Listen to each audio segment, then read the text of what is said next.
ನಮಸ್ಕಾರ ಮಿತ್ರರೇ, ಜಯ ಶ್ರೀರಾಮ್. ಪಕ್ಷಪಾತ ಅನ್ನೋದು ಹೆಂಗಿರ್ತದೆ ನೋಡ್ರಿ. ಈಗ ನಟ ಕಿಶೋರ್ ಅವರ ಮತ್ತು ಪ್ರಕಾಶ್ ರಾಜ್ ಇವರಿಬ್ಬರು CJP ಪ್ರೊಟೆಸ್ಟ್ ಸಮರ್ಥನೆ ಒಳಗೆ ಸ್ಟ್ರೈಕು ಮಾಡಿದರು. ಮತ್ತು CJP ಪ್ರೊಟೆಸ್ಟ್ ಇನ್ನು ಜಂತ್ರ ಮಂತ್ರ ನಡೀತಿತ್ತ. ಅಲ್ಲಿ ಪ್ರಕಾಶ್ ರಾಜ್ ಹೋಗಿ ಬಂದರು. ಮತ್ತು ಪ್ರಕಾಶ್ ರಾಜ್ ಅಲ್ಲಿ ಪ್ರೊಟೆಸ್ಟ್ ಮಾಡೋದಲ್ದ ಪ್ರಭು ರಾಮನ ವಿರುದ್ಧ ತನ್ನ ಸಿಟ್ಟ ಮತ್ತು ಪ್ರಭು ರಾಮನ ವಿರುದ್ಧ ಏನೆಲ್ಲ ಮಾತಾಡಬೇಕಲ್ಲ ಅದನ್ನೆಲ್ಲ ಮಾತಾಡಿ ಬಂದರು.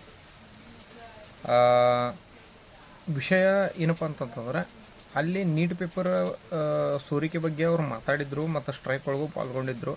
ಆದರೆ ಅದೇ ರೀತಿ ಕರ್ನಾಟಕ ಒಳಗೂ ಅವ್ರ ಧ್ವನಿ ಎತ್ತಬೇಕಾಗಿತ್ತು. ಯಾಕಂತಂದ್ರೆ ಕರ್ನಾಟಕ ಒಳಗೂ ಪೇಪರ್ ಲೀಕ್ ಆಗಿತ್ತು. ಮಧುರು ಬಂಗಾರಪ್ಪ ಅವ್ರ ವಿರುದ್ಧ ಅವರ ಧ್ವನಿ ಎತ್ತಬೇಕಾಗಿತ್ತು. ಇಲ್ಲಿ ಎತ್ತಲಿಲ್ಲ, ಪರವಾಗಿಲ್ಲ.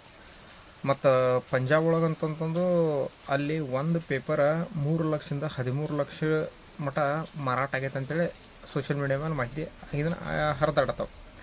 ಅವ್ರ ವಿರುದ್ಧನೂ ಇವರು ಏನು ಮಾತಾಡಲಿಲ್ಲ. ಅಂತಂದ್ರೆ